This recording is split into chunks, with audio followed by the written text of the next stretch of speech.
La muerte del general iraní Qasem Soleimani en un ataque de Estados Unidos en Irak ha elevado al máximo la tensión en Medio Oriente. Soleimani era comandante de la fuerza de élite Quds de la Guardia Revolucionaria iraní y era considerado como la segunda persona más poderosa en Irán después del ayatolá Ali Khamenei. El líder supremo de Irán prometió una venganza severa y muchos temen una dramática escalada en la relación tensa y volátil entre los dos países. Desde hace décadas, Irán y Estados Unidos se han lanzado todo tipo de amenazas y acusaciones. Pero antes de esa dura confrontación, hubo un tiempo en que los dos países fueron incluso amigos. ¿Pero qué pasó entonces? En este video te vamos a contar algunos momentos clave que marcaron la relación entre estos países. Conspiración golpista. Puede decirse que todo empezó a complicarse en la década de los 50. El primer ministro de Irán en aquel momento, Mohammad Mossadegh, nacionalizó el petróleo iraní. Y eso no gustó a Reino Unido, que hasta entonces había controlado la producción petrolera del país. Con la ayuda de la CIA, los británicos derrocaron al primer ministro elegido democráticamente en Irán. En su lugar llegó el Shah Reza Pahlavi, un monarca autoritario que acallaba a sus críticos con la ayuda de la temida policía secreta iraní, la Savak. El Shah contaba con el apoyo de Estados Unidos, lo que despertó entre la población el sentimiento antiestadounidense. Ese desprecio hacia Estados Unidos lo representaba especialmente una figura cada vez más crítica con el régimen del Shah, el líder islámico ayatolá Jomeini. Por su oposición a Reza Pahlavi, Jomeini tuvo que exiliarse en 1964. La Revolución Islámica.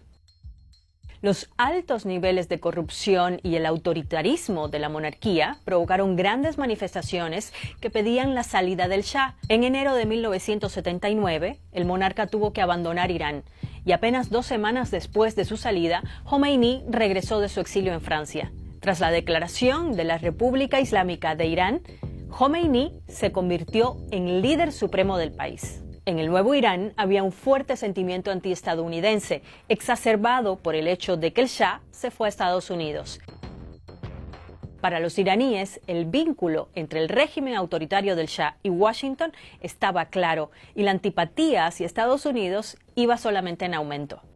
La toma de la embajada estadounidense.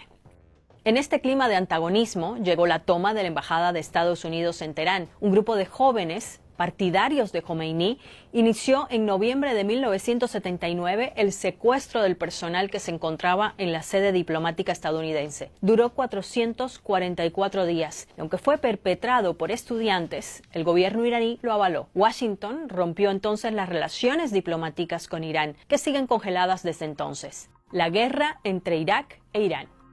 En 1980, Irak invadió Irán, desencadenando una guerra sangrienta. Estados Unidos apoyó en ese momento al régimen iraquí de Saddam Hussein. El ejército iraní atacó objetivos estadounidenses en el terreno y se calcula que en ese conflicto murieron alrededor de 1 millón de personas. Después de 8 largos años, Jomeini aceptó un alto al fuego.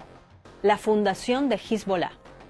Teherán declaró a Estados Unidos, junto con Israel, como uno de sus principales enemigos. Para extender su poder e influencia más allá de sus fronteras, los iraníes ayudaron a fundar Hezbollah, una poderosa organización política y militar con base en el Líbano, formada en su mayoría por chiitas, que son la mayoría musulmana iraní.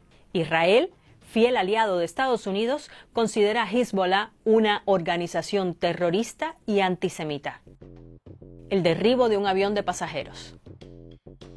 En 1988, un buque de guerra estadounidense derribó un avión de la compañía Iran Air. Murieron 290 personas.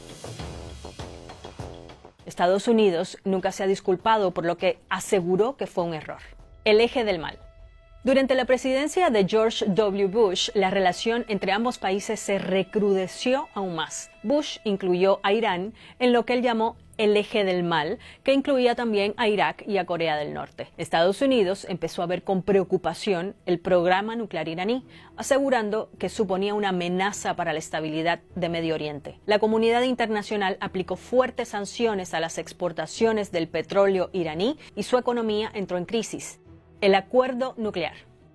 Irán siempre ha dicho que su programa nuclear perseguía únicamente fines pacíficos, pero para aliviar la presión de las sanciones, en 2015 firmó un acuerdo que limitaba su producción de uranio. Entre los firmantes estaba Estados Unidos, pero la llegada de Trump a la Casa Blanca dio un nuevo giro a la relación entre ambos países. Y en 2018, Estados Unidos se retiró del tratado e impuso nuevas sanciones. Desde ese momento, las tensiones han ido escalando. Washington ha llegado a calificar a la Guardia Revolucionaria de Irán como un grupo terrorista y ha dicho que el cada vez más influyente papel de Teherán en Medio Oriente es una amenaza para la paz mundial. Por otro lado, desde hace años, la ONU y varios organismos internacionales denuncian graves violaciones a los derechos humanos en Irán, entre ellas detenciones arbitrarias y torturas a los opositores, discriminación a las mujeres, a las minorías y también la falta de libertad de expresión. La guerra en Siria también ha enfrentado a ambos países. Irán ha luchado del lado de Rusia apoyando al presidente Bashar al-Assad, mientras Estados Unidos buscaba la salida del presidente sirio. Y así llegamos al presente. Con la muerte del general Soleimani, los dos países parecen estar más cerca que nunca de una confrontación directa. Bueno, gracias por haber llegado hasta aquí, hasta el final de este video. Si quieren saber más sobre la situación actual de tensión entre Estados Unidos e Irán, les recomendamos ir a la página web de BBC Mundo. Tienen muchas notas para explicar esto en contexto. Gracias, suscríbete y hasta la próxima.